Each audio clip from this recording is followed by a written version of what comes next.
About every 6 months or so, I try to make a video basically outlining what a content creator would have to come up with as a business plan in order to go full-time, in order to be a full-time content creator. I have been a full-time content creator for a couple of years now, so I can speak from experience, but I also happen to make content for content creators. So basically, I've had this perspective of what others have been doing and different plans that they had and what worked and of course what didn't work for them. And on top of that, of course, there's a lot of things I would have done differently if I were to start over. So hi, my name is Gael Level, and today I'm gonna try to explain quickly the major steps that you would have to take in order to become a full-time content creator. So let's hear a quick message from our sponsor and then we can begin. There is something that I need to tell you about. Yes, it is a sponsor, but wait, before you skip.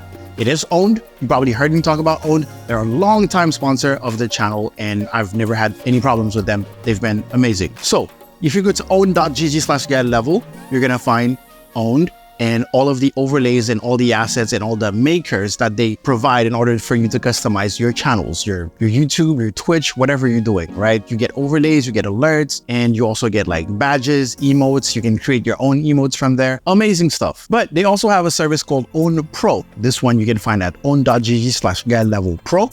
And this one actually gives you way more.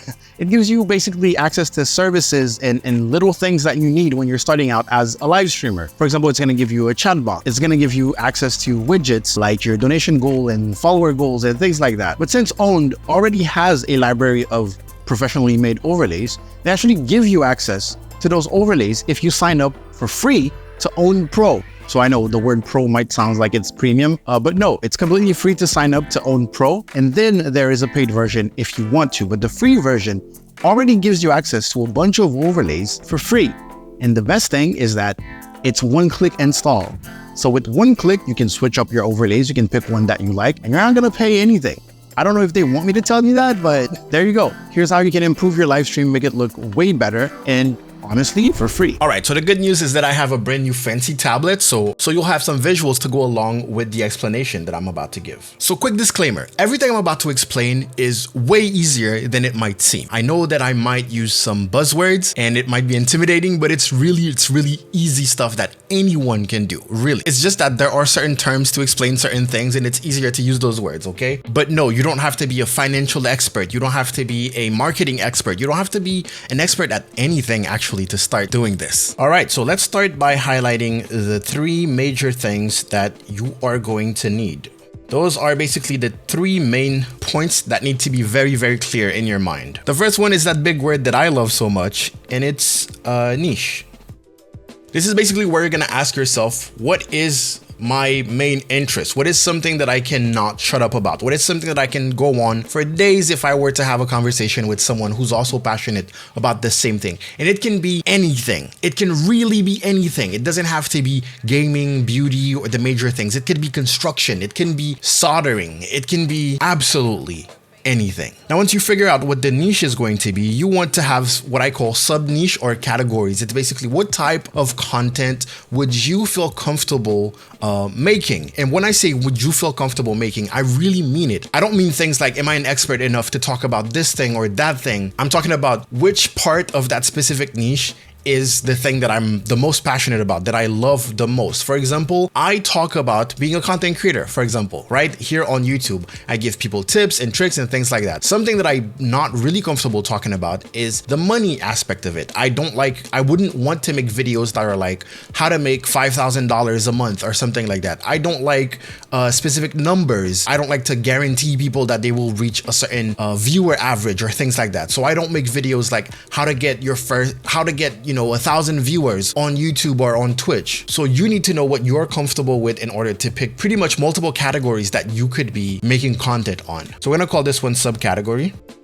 For example, if your niche is art, digital art, for example, your subcategory can be making content for other artists mainly, right? This is where you can think about your target audience. Another example, if your niche is food, your subcategory can be trying out different foods. So you would be like a food tester, right? Hey, trying candy from Japan, trying candy from this country, trying food from this country. If your niche is food, but you like to cook, it can be like making food from this country, or making food that I saw on this TV show or this anime, or that's what the subcategory subcategory is. Like my niche is educational for content creators, but I tend to focus more on how to live stream on Twitch. But I'm not exclusively stuck on that. Now that you pick your subcategory, this is the part where you ask yourself, okay, what type of content do I need to make? Because I need to make content that works. I can't just go in, well, you can't go blindly. You're just going to be wasting a lot of time. So I'm saving you time by telling you, here's how to pick exactly the type of content that your target audience already proven that they want to see. And it's simple. It's by doing competitive research. Now, I talked about this before, but competitive research is basically going to find the top people in your specific niche, find exactly their most popular videos, things that people have engaged with the most. And this is the best way for you to basically figure out what the target audience already wants. Those people have tried a bunch of different types of content before. Some of them worked, some of them didn't work. That doesn't mean it's exactly going to be one-to-one the same experience for you, but it's a clear idea of, hey, people tend to like this thing. On my Twitch channel, we are also working on some sort of business plan like that, and we did competitive research for a cooking channel, for example, for a hypothetical cooking channel. And we found out that in the top 5 videos of pretty much every single cooking channel that cooked the food, it always had to do with pop culture. It was always making food like we saw in this TV show, making food like we saw in this anime and things like that. So it was always tied to pop culture in a way. So if you are creating your channel and you are doing this business plan, this might be a good avenue for people who were testing food, of course, testing candy, testing weird foods. I tried the black burger. I tried weird candy. I tried candy with weird taste. The weirder it was, the more compelling the thumbnail would be, the title would be, and it would be mysterious. It would make people want to click. This is what me and my audience learned from a couple of minutes of doing competitive research on Twitch.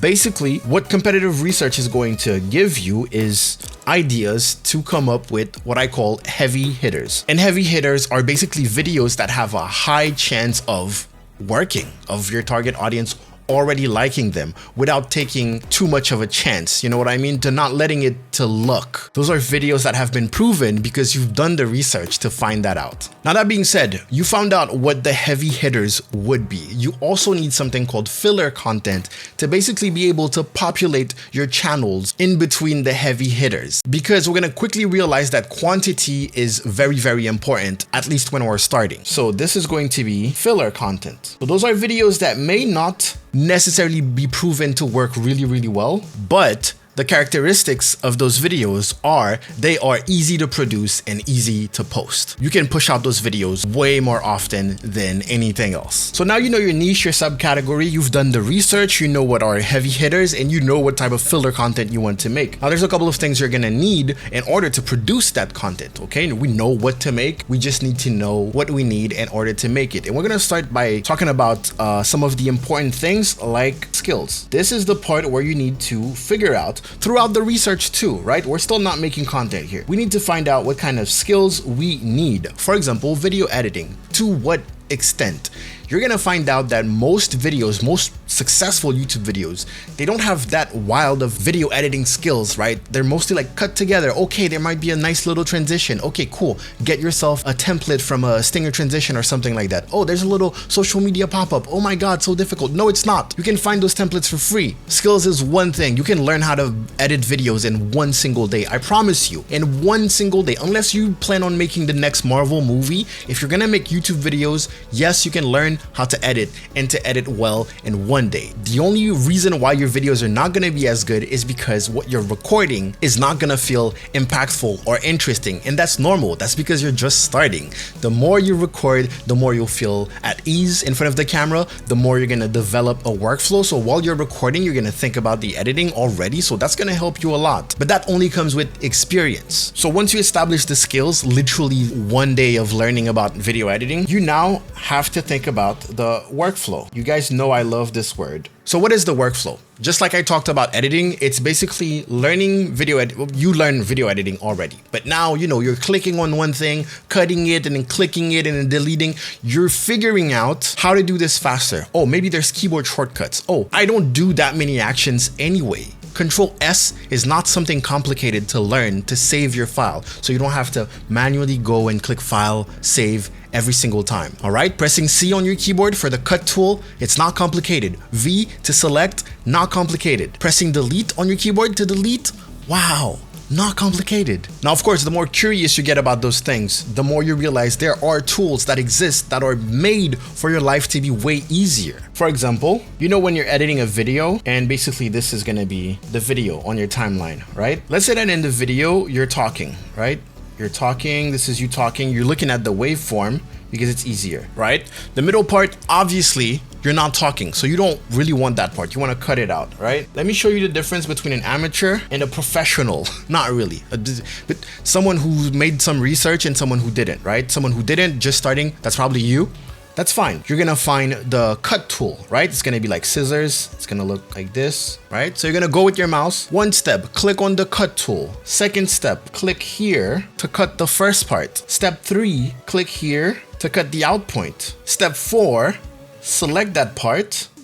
Okay. Step 5, press delete. Step 6, select the one on the right. Step 7, bring it here. 7 steps. So of course, when you see this, you're thinking, yeah, that sounds like video editing is hard. But the truth is, when you do a little bit of research, you realize that you can cut by using the playhead. It's called Add Edit, I believe, no matter what software you're using. So step 1, cut. And then step 2, move the playhead to around here, right? Because that's where you're about to cut. And step 3, you're gonna do something called ripple trim to last edit. So with one single keyboard shortcut, it's going to delete all that. And it's also going to bring it here. This alone, this one keyboard shortcut is the difference between a 3-hour edit and a 1-hour edit. But I digress. This is what I mean when I talk about workflow. With software, at least. There's also workflow with gear. So you buy gear that's actually going to make your life easier. That's going to help you easily get to creating instead of buying just fancy gear because it seems fancy. But ultimately, what all of this research about the content is going to do, the skill, the workflow, is going to help you have a decent presentation. That means that hopefully after all this research, basically, you will know what it takes to have decent looking content in this specific category. And in the end, what this is going to help you accomplish is everything you need to have decent and consistent quantity. And that's very important. All right, second part is going to be, what do you need in order to make all that happen? Because it's cool for me to be like, yeah, learn all this and blah, blah, blah, blah. In order to produce the content, you need a couple of things. Maybe you need gear, for example. Maybe you need access to certain services, things that you really, really need. Now, if you're watching this video, most likely you already have access to like the basics, probably a phone, at least a tablet, a laptop, or even a desktop computer. Technically, that's all you need in order to start and even start making money in order to get more of what you need. In order to have an even better workflow, you're probably gonna need some gear. You're probably gonna need access to some services. For example, I pay for vidIQ. It really helps me with keyword research and things like that for my YouTube channel. Something that you also need is a good presence online. So this doesn't seem like materialistic, but as much as it relies on you, it's pretty important to have. Now, this is the part where you might think I'm gonna tell you, okay, go ahead and go buy this. Go ahead and go buy that. Actually, no. The strategy here is to outsource all of that. How can we get gear for free? And I know you're thinking, getting gear for free, that's impossible. How do I just get gear for free? Especially when I'm starting out. Well, it's simple. The gear that you already have, even if it's your phone, even if it's just a basic light, whatever you use, whatever you get, if you do invest in gear, you need to make videos about it. You need to start. Maybe you want to do it in a different platform. I don't recommend it. Your main platform should probably be YouTube, to be fair, because we're gonna get AdSense money and things like that. As soon as you get in the partner program, it's gonna be great. So the thing is, as soon as you start doing a couple of reviews of gear that you already have, you will, trust me, you will have companies reach out to you and ask you to review their gear. All you have to do is watch a couple of videos on how to take your phone and hold it in a way that makes the gear looks good, just a little bit of lighting principles, and sooner or later, you're gonna have companies want to send you a bunch of stuff. This is what I did. And now I'm sitting with 1, 2, 3, 4, 5 webcams. And of course, I don't use all of those. I'm at a point right now, for example, where I don't even accept most of the gear that is offered to me because I don't have any space anymore. So doing gear review, and I say gear and I try not to say tech review, because again, if you're gonna be a foodie, maybe you want to review your utensils, right? Sometimes, yes, you're gonna have to invest in yourself. You don't have anyone sending you stuff, you need new stuff, okay, you invested, but make sure you make a video about this thing that you invested in, because that could be the difference between you having great gear in the future, all for free. And you're gonna see how all of this is going to be tied to your monetization a little bit later, but let's talk about services, for example. Services, absolutely the same thing. If you currently use any services or you hear about some services, you need to talk about them in your content one way or another. Of course, this probably sounds like you're gonna be making ads for free for companies. Yes, that's absolutely what you're gonna be doing. But if you don't start doing it for free, no one's gonna know that you're capable of doing it, and therefore no one's gonna pay you to do it. Does that make sense? Makes sense. Now, when it comes to your presence online, one thing that might help you is, of course, when you talk about those services, when you talk about the gear, tag the companies, especially on social media like Twitter and things like that. You need to get the attention of some of those companies. If you already own their product, do something creative with it, tag them in it. One single retweet might change your life, really. Sometimes it's like the turning point, you know? All that to say, even if it's in your filler content, you do want to appeal to companies. You want to appeal to companies because this is what's putting your foot in the door of potential sponsors later on, right? If companies already know you, at least their social media community managers will know about you. This is one huge strategy to establish your presence in this specific niche. Notice how I didn't tell you to send emails to a company and be like, please sponsor me, please. Well, you can do that if you want to, but if you do all of that and your content is constantly mentioning specific gear, specific services, and you're being very, very present online, interacting with those companies. Fun fact, they will know who you are. It will be impossible for them not to know who you are, to the point where eventually, if your content is already doing well, they will contact you. They will contact you so much that you won't even have time to contact anyone else. That's one of the strategies. Of course, reaching out is also good. It's just something that I don't do. And I think it's probably better for your own mental health if you're not getting rejected all the time. All right, let's talk about the pretty important part, and that is the money. And you're gonna see a correlation between all of those things, right? Gear, services, presence, blah, blah, blah, blah. Of course, the number one that you're gonna hear everywhere is affiliate. And please hear me out. If you've ever done this looks awful. If you've ever done any research how to make money online, and people are gonna be like, affiliate marketing, it's not that easy. Not everyone is just gonna start a tech website where they're gonna list, I don't know, the goofiest tech products on Amazon right now. You could do that, right? But the whole point here is that we are building an audience, right? All of this, we have a niche, we have a target audience, we have our subcategories, we have the skills, the workflow, we've done the research, we know what works, what doesn't work. We talk about gear in our content, right? We talk about services in our content, and we can become affiliate through the gear. For example, Amazon is a big one. Pretty much anything that you use, anything that you mention, you can put an affiliate link in the description if you join the Amazon affiliate program. But Amazon is not the only affiliate program. Some specific websites will have it, maybe for specific gear. And it's the same thing for services that you use. For example, Throne, which is a wish list system basically that allows people to send you stuff, they have their own affiliate program, and they work with like hundreds of stores, including Amazon. So even if you don't want to go directly through Amazon, or if you feel like maybe you don't have the numbers to get accepted, you can still go through so many different services that allow you to be an affiliate and actually make money. Now, the extra cool thing is that for some affiliate programs, for some affiliate campaigns, and I'm thinking of video games right now, there are services like lurkit.com that will basically give you the game for free on top of that. So we were talking about how to get gear for free, how to get services for free. Some affiliate programs will give you access to the product or service for free, and then you are an affiliate. So you're also making money the more people join. I don't want you to think of this as an active thing. Usually it's just, okay, I mentioned this thing, I'm gonna put a link in the description. That's it. I don't want you to go out there and make a whole website and blah, blah, blah. You can have a front store, like a storefront, sorry. And if you're using Throne or if you're an Amazon affiliate. But out of everything we're doing here, I don't want you to see this as like a lot of work. It really isn't.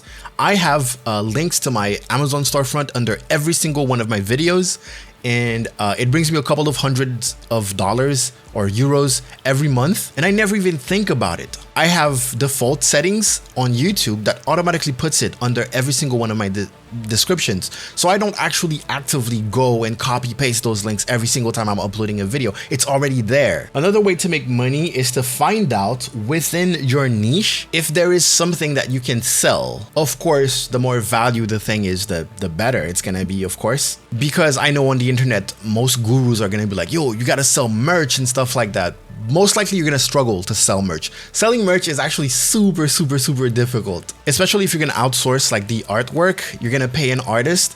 Just the idea of making that money back is gonna be so difficult. So I'm not someone who's gonna be like, oh, just do merch, lol. Yes, of course, if you have a loyal fan base, yes, make merch, but this is for beginners. This is for people who are not there yet. So my advice is to actually sell products. Of course, digital products are gonna be infinitely better because, well, infinite digital products, someone can download it forever. Physical products are more difficult because you actually have to put in work, prepare them, and of course there's a finite amount of work that you can do, especially if you're going to be a full-time content creator on top of that. You know, my business plans are never for people to work 24/7 and outwork themselves. It's also for the lazy, right? How to get the most profit out of the least amount of effort, really. So sell products, great. Digital products, even better. For example, again, if you're a cook, cooking recipes, maybe cooking recipes, but it's actually a template for you to write your own cooking recipes on a tablet. Maybe you use a tablet in your videos when you're showing off like your cooking recipes and people are like, oh my God, what tablet is that? Boom, Amazon affiliate link. This is a Samsung Galaxy S7 FE. There will be a link in the description. And people are like, oh, what software you use? I'm using High Paint. Maybe I have a template for this business. I didn't think of that. I'm not gonna do that, but you could do that. If you're a gamer, it's gonna be way more difficult for you to find what type of digital or even physical product that you can sell. It's mostly gonna be affiliate stuff. But for example, if you have an artist, like a Twitch streamer, for example, if you have an artist that made your emotes, people are probably gonna be asking you, hey, who made your emotes and blah, blah, blah. Maybe it's worth it to have some sort of deal with your artist in order to get a commission from anyone that comes from you that goes to the artist and commissions them. So this would also count as affiliate marketing in a way, except, well, it will be directly negotiated. For example, I know someone who makes custom mouses, those things, right? That are hand painted. And I am probably going to negotiate some sort of affiliate deal with them in order to promote it and, you know, make a little bit of money off of that too. If your content is art, for example, digital products, you're gonna sell brushes, right? Like those things right here, especially on those tablets and things like that. People sell that and people buy that because they want to, you know, they want to make art that looks like the people that they watch on YouTube. If your content is about photography, you can sell what people call LUTs, lookup tables, right? Things that make your pictures look a little bit better and things like that. If your content is video, same thing, you can still sell LUTs. But you can also sell assets packs, templates for titles and things like that. This is the part where it's your job to figure out what works in your niche. I can't give you all the examples in the world, but selling products, absolutely great. Of course, if you're gonna be mostly a YouTuber, because that's where the money is, to be completely fair, you're gonna get some AdSense money. So people watch your video, you make money. If you are in the YouTube Partner Program, of course, which might seem like impossible to get 1,000 subscribers and 4,000 hours of watch time within a year. It's not. As soon as you start doing this, experimenting at least with this, the heavy hitters and the filler content, quickly you're gonna find, of course, it's gonna take you a couple of videos, but quickly you're gonna find what seems to be working, what is not working. Another thing I should have talked about here is like when you're doing research, there's also trends, but to be fair, if you do proper competitive research, you're gonna realize that things that work the most for the top people in your niche are things that have to do with trends. So eventually you're gonna figure it out. So there's AdSense money, and then there is of course direct support. And this is, of course, you know, people becoming members on YouTube. Maybe you have a page. I don't necessarily advise with the Patreon, depending on what you're doing. If you're doing something in a niche where everyone has a Patreon, so the target audience is used to it, definitely do that. I know channels that do movie reactions, for example, or movie reviews, they tend to have Patreons. That's like the norm, so you should get a Patreon in that case. But if you're in a niche where pretty much no one has a Patreon, so the target audience is not used to basically spending money there, I don't necessarily advise it. Especially when it comes to things like that, you usually try to find out, oh, what could I give? I feel bad because I don't know what I'm giving my subscribers and blah, blah, blah. You're gonna start by having 1, 2, 3, and you're like, what do I do for 3 people? Do I send them stuff? And it can be a lot of work. It can be pretty exhausting. So that's why I don't necessarily advise it at first. If you stream on Twitch, obviously, it's gonna be way easier. People can just sub, they're gonna get emotes, they're gonna get a badge. Same thing with YouTube, actually. You don't have to physically go out of your way to do things for them. They already get automatically rewarded. That's the best way to deal with direct support. And there it is. You pick up your niche, you find out what your subcategory is, you find out the skills that you're gonna need. Don't overthink it, really. You do your competitive research, basically find out what works, what doesn't work, what is heavy hitters, and what could be your own filler content based on your skills and also your workflow. Workflow is not just about skills like for video editing and things like that. It also has to do with the gear that you are going to choose to start with and how you can best utilize this gear in order to provide quantity. Consistency and quantity. Of course, you want your presentation to be decent. Usually good audio is going to do the trick. And then, of course, you can learn about lighting and things like that. You probably own a phone that has an amazing camera already. And then once you start producing the content, there's going to be some stuff that you're going to need, better gear, again, with the sole purpose to improve your workflow. Or you know what, I'm gonna be real with you. If there's gear that you feel like you need because people tend to flex that gear in your niche, as long as you don't go out of your way to save money and buy the gear just to flex, there's nothing wrong with trying to acquire this gear. I know that in some specific niche, the public will basically beg for you to flex on them.